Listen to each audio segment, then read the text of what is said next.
சாப்பாடத்தான் பல சுவையா அடிக்கடி மயங்குற வயசு இது தெரியாதா?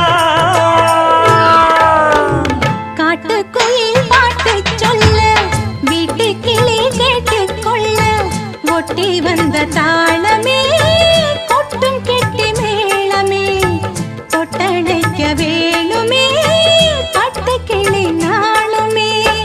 காட்டுக்குயில் பாட்டு சொல்ல வீட்டு கிளி கேட்டுக்கொள்ள ஒட்டி வந்த தாளமே கொட்டும் கெட்டி மேளமே தொட்டணைக்க வேணுமே பட்டு கிளி நாணுமே.